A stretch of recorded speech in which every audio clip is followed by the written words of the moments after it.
ಎಲ್ಲರಿಗೂ ಯೂಟ್ಯೂಬ್ ಚಾನಲ್ಗೆ ಸ್ವಾಗತ. ಈ ಒಂದು ವಿಡಿಯೋದಲ್ಲಿ ನಾವು 5ನೇ ತರಗತಿ ಪ್ರಥಮ ಭಾಷೆ ಕನ್ನಡ ಪದ್ಯ ಭಾಗ 1 ಗಿಡ ಮರ ಇದರ ಪ್ರಶ್ನೋತ್ತರಗಳನ್ನು ನೋಡೋಣ. ಪದಗಳ ಅರ್ಥ: ಬೊಡ್ಡೆ ಮರದ ಕಾಂಡದ ಭಾಗ, ಅನುದಿನ ದಿನನಿತ್ಯ, ಕರಿದು ಕಪ್ಪಾದ ಬಣ್ಣ, ತರತರ ವಿಧ ವಿಧವಾದ, ಕಡಲುಕ್ಕುವ ಸಮುದ್ರ ಉಕ್ಕಿದಂತೆ, ಮನಸ್ಸು, ಹಾಳು ಕೊಂಪೆ ನಾಶ ಹೊಂದಿದ ಊರು. ಮುಂದಿನ ಭಾಗ: ಕೆಳಗಿನ ಪ್ರಶ್ನೆಗಳಿಗೆ ಉತ್ತರಿಸಿ. ಮೊದಲನೇ ಪ್ರಶ್ನೆ: ಯಾರೇ ಏನೇ ಮಾಡಿದರೂ ಗಿಡ ಮರ ಏನು ಮಾಡುತ್ತವೆ? ಉತ್ತರ: ಯಾರೇ ಏನೇ ಮಾಡಿದರೂ ಗಿಡ ಮರ ದಿವ್ಯ ಮೌನವಾಗಿರುತ್ತವೆ. ಎರಡನೇ ಪ್ರಶ್ನೆ: ಕಡಲುಕ್ಕುವ ಚೇತನ ಎಲ್ಲಿ ಕಾಣಬರುತ್ತದೆ? ಉತ್ತರ: ರೆಂಬೆ ಕೊಂಬೆ ಚಿಗುರುವಲ್ಲಿ ಕಡಲುಕ್ಕುವ ಚೇತನ ಕಾಣಬರುತ್ತದೆ. ಮೂರನೇ ಪ್ರಶ್ನೆ: ಅದು ಇದು ಎನಿಸದಿರುವುದು ಯಾವುದು?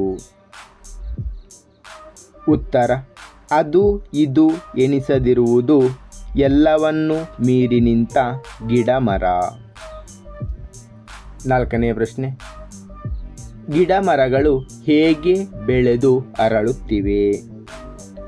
ಉತ್ತರ: ಗಿಡ ಮರಗಳು ಬಿಸಿಲು, ಮಳೆ, ಚಳಿಯ ತಡೆದು ಬೆಳೆದು ಅರಳುತ್ತಿವೆ. ಮುಂದಿನ ಭಾಗ: ಕೆಳಗಿನ ಪ್ರಶ್ನೆಗಳಿಗೆ 2-3 ವಾಕ್ಯಗಳಲ್ಲಿ ಉತ್ತರಿಸಿ. ಮೊದಲನೇ ಪ್ರಶ್ನೆ: ಬೆಳೆದು ನಿಂತ ಗಿಡ ಮರ ಹೇಗಿವೆ?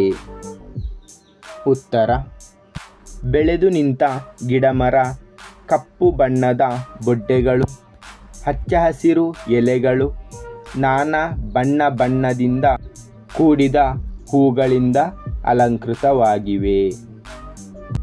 ಎರಡನೇ ಪ್ರಶ್ನೆ: ಯಾರ ಮಾತಿನಂತೆ ಮನ ಇಲ್ಲ ಏಕೆ? ಉತ್ತರ: ಮನುಷ್ಯನ ಮಾತಿನಂತೆ ಅವನ ಮನ ಇಲ್ಲ.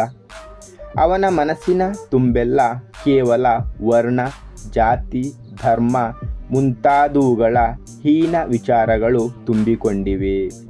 ಅದಕ್ಕಾಗಿ ಮಾತಿನಂತೆ ಅವರ ಮನಸ್ಸು ಇಲ್ಲ. ಮೂರನೇ ಪ್ರಶ್ನೆ: ಗಿಡ ಮರಗಳು ಯಾವುದನ್ನು ಮೀರಿ ಬೆಳೆದಿವೆ? ಉತ್ತರ: ಗಿಡ ಮರಗಳು ಭೇದ ಭಾವ ಇಲ್ಲದೆ ನಾವೆಲ್ಲರೂ ಒಂದೇ ಎಂಬ ಸಂದೇಶವನ್ನು ಸಾರಿ ಹೇಳುತ್ತವೆ. ಗಿಡ ಮರಗಳು ಜಾತಿ ಗೀತಿ, ಲಿಂಗ ಧರ್ಮ, ಉಚ್ಚ ನೀಚ, ಮೇಲು ಕೀಳು ಎಂಬ ಭಾವನೆಗಳನ್ನು ಮೀರಿ ಬೆಳೆದು ನಿಂತಿವೆ. ಮುಂದಿನ ಭಾಗ: ಬಿಟ್ಟ ಸ್ಥಳವನ್ನು ಪದ್ಯದಿಂದ ಆರಿಸಿದ ಸೂಕ್ತ ಪದಗಳಿಂದ ತುಂಬಿರಿ. ಎಂಥ ಸೊಗಸು, ಏನು ಕಂಪು, ಬೆಳೆದು ನಿಂತ ಗಿಡಮರ, ರೆಂಬೆ ಕೊಂಬೆ ಚಿಗುರುವಲ್ಲಿ, ಕಡಲುಕ್ಕುವ ಚೇತನ, ಮನುಷ್ಯನಲ್ಲಿ ಮಾತು ಉಂಟು, ಮಾತಿನಂತೆ ಇಲ್ಲ ಮನ, ಜಾತಿ ಗೀತಿ ಲಿಂಗ ಧರ್ಮ ಮೀರಿ ಬೆಳೆದ ಗಿಡಮರ.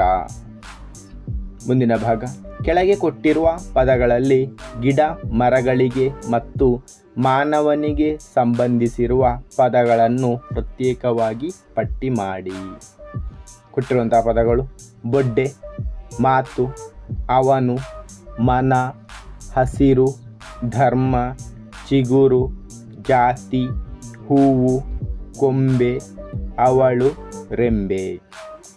ಇವುಗಳಲ್ಲಿ ಮಾನವನಿಗೆ ಸಂಬಂಧಿಸಿರುವ ಪದಗಳು: ಮಾತು, ಧರ್ಮ, ಅವಳು, ಮನ, ಜಾತಿ, ಅವನು.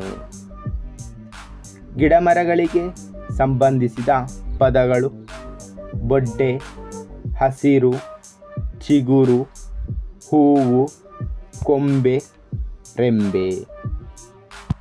ಮುಂದಿನ ಭಾಗ. ಕೆಳಗಿನ ಪ್ರಶ್ನೆಗಳಿಗೆ ಉತ್ತರಿಸಿ. ಪುಲ್ಲಿಂಗ ಎಂದರೇನು? ಗಂಡು ಎಂಬ ಅರ್ಥವನ್ನು ಕೊಡುವ ಪದಗಳನ್ನು ಪುಲ್ಲಿಂಗ ಎನ್ನುವರು. ಎರಡನೇ ಪ್ರಶ್ನೆ. ಸ್ತ್ರೀಲಿಂಗ ಎಂದರೇನು? ಹೆಣ್ಣು ಎಂಬ ಅರ್ಥವನ್ನು ಕೊಡುವ ಪದಗಳನ್ನು ಸ್ತ್ರೀಲಿಂಗ ಎನ್ನುವರು. ಮೂರನೇ ಪ್ರಶ್ನೆ. ನಪುಂಸಕ ಲಿಂಗ ಎಂದರೇನು? ಗಂಡು ಅಥವಾ ಹೆಣ್ಣು ಎಂಬ ಅರ್ಥದಿಂದ ಬಳಕೆಯಾಗದ ಪದವನ್ನು ನಪುಂಸಕ ಲಿಂಗ ಎನ್ನುವರು. ಮುಂದಿನ ಭಾಗ. ಲಿಂಗರೂಪ ಪರಿವರ್ತಿಸಿ ಬರೆಯಿರಿ. ಶರಣ, ಶರಣೆ. ಇವಳು, ಇವನು. ಗೌಡತಿ, ಗೌಡ. ಅತ್ತೆ, ಮಾವ. ಅವನು, ಅವಳು. ಮುಂದಿನ ಭಾಗ. ಕೊಟ್ಟಿರುವ ಪದಗಳಲ್ಲಿ ಪುಲ್ಲಿಂಗ, ಸ್ತ್ರೀಲಿಂಗ ಹಾಗೂ ನಪುಂಸಕ ಲಿಂಗಗಳಾಗಿ ಆರಿಸಿ ಬರೆಯಿರಿ. ಇಲ್ಲಿ ಕೊಟ್ಟಿರುವಂತಹ ಪದಗಳು: ಕೋಗಿಲೆ, ಆತ, ಅಣ್ಣ, ಜಿಂಕೆ, ಗಿಳಿ, ತಾತ, ಅರಸಿ, ಗಂಗೆ, ಗೆಳೆಯ, ತಾಯಿ, ಹಣ್ಣು, ರಾಧೆ. ಸ್ತ್ರೀಲಿಂಗ ಪದಗಳು: ಅರಸಿ, ಗಂಗೆ, ತಾಯಿ, ರಾಧೆ. ಪುಲ್ಲಿಂಗ ಪದಗಳು: ಆತ, ಅಣ್ಣ, ತಾತ, ಗೆಳೆಯ.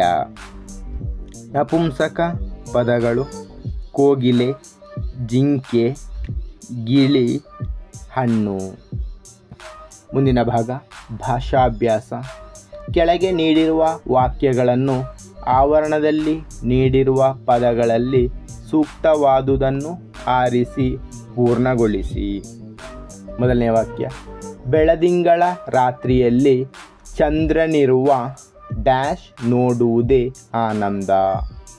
ಆಯ್ಕೆಗಳು: ಅಗಸನನ್ನು, ಆಗಸವನ್ನು. ಸರಿಯಾದ ಉತ್ತರ ಆಗಸವನ್ನು. ಎರಡನೇ ವಾಕ್ಯ. ನಿನಗೆ ಪೆಟ್ಟಾಗಿರುವುದನ್ನು ಕಂಡಾಗ ನನಗೆ ಡ್ಯಾಶ್ ಬಂದಿತು. ಆಯ್ಕೆಗಳು: ಆಳು, ಅಳು. ಸರಿಯಾದ ಉತ್ತರ ಅಳು. ಮೂರನೇ ವಾಕ್ಯ. ನನ್ನ ಡ್ಯಾಶ್ ಬೆಂಗಳೂರು. ಆಯ್ಕೆಗಳು: ಊರು, ಊರು. ಸರಿಯಾದ ಉತ್ತರ ಊರು. ನಾಲ್ಕನೇ ವಾಕ್ಯ. ಸಂಜೆ ಆಟ ಆಡಿ ಡ್ಯಾಶ್ ಅನಂತರ ಊಟ ಮಾಡುತ್ತೇನೆ. ಆಯ್ಕೆಗಳು: ಓದಿದ, ಓದಿದ. ಸರಿಯಾದ ಉತ್ತರ ಓದಿದ. ಐದನೇ ವಾಕ್ಯ. ಡ್ಯಾಶ್ ಮೇಲೆ ಹಾಲನ್ನು ಇಡಲಾಗಿದೆ. ಆಯ್ಕೆಗಳು: ಒಲೆಯ, ಓಲೆಯ. ಸರಿಯಾದ ಉತ್ತರ ಒಲೆಯ. ಮುಂದಿನ ಭಾಗ. ಕೆಳಗೆ ನೀಡಿರುವ ವಾಕ್ಯಗಳನ್ನು ಆವರಣದಲ್ಲಿ ನೀಡಿರುವ ಅಕ್ಷರಗಳಲ್ಲಿ ಸೂಕ್ತವಾದುದನ್ನು ಆರಿಸಿ ಪೂರ್ಣಗೊಳಿಸಿ. ಮೊದಲನೆಯ ವಾಕ್ಯ.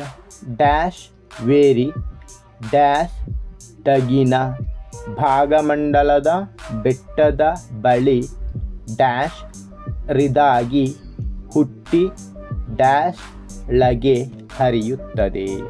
ಇಲ್ಲಿ ಅಕ್ಷರಗಳನ್ನು ನಾವು ಜೋಡಿಸ್ತಾ ಹೋಗಬೇಕು. ಕಾವೇರಿ ಕೊಡಗಿನ ಭಾಗಮಂಡಲದ ಬೆಟ್ಟದ ಬಳಿ ಕಿರಿದಾಗಿ ಹುಟ್ಟಿ ಕೆಳಗೆ ಹರಿಯುತ್ತದೆ. ಎರಡನೆಯ ವಾಕ್ಯ. ನದಿಯನ್ನು ಡ್ಯಾಶ್ ಟಿ ಆಚೆಯ ಡ್ಯಾಶ್ ಡ ಸೇರಿದರೆ ಡ್ಯಾಶ್ ಢ ಆಲದ ಮರ ಕಾಣುತ್ತಾ ಡ್ಯಾಶ್. ಅಕ್ಷರಗಳು ದ, ದ, ದೆ, ದೊ. ಉತ್ತರ. ನದಿಯನ್ನು ದಾಟಿ ಆಚೆಯ ದಡ ಸೇರಿದರೆ ದೊಡ್ಡ ಆಲದ ಮರ ಕಾಣುತ್ತದೆ. ಮೂರನೇ ವಾಕ್ಯ, ಕಾವೇರಿ ಡ್ಯಾಶ್ ವಿನಂತೆ ಡ್ಯಾಶ್ ರಳಿ ಡ್ಯಾಶ್ ಹರಿಯುವ ನದಿ. ಉತ್ತರ, ಕಾವೇರಿ ಹಾವಿನಂತೆ ಹೊರಳಿ ಹರಿಯುವ ನದಿ. ಧನ್ಯವಾದಗಳು. ಇಷ್ಟವಾದರೆ ಲೈಕ್ ಮಾಡಿ, ಶೇರ್ ಮಾಡಿ. ಹೆಚ್ಚಿನ ವಿಡಿಯೋಗಳಿಗಾಗಿ ಚಾನಲನ್ನು ಉಚಿತವಾಗಿ ಸಬ್ಸ್ಕ್ರೈಬ್ ಮಾಡಿ.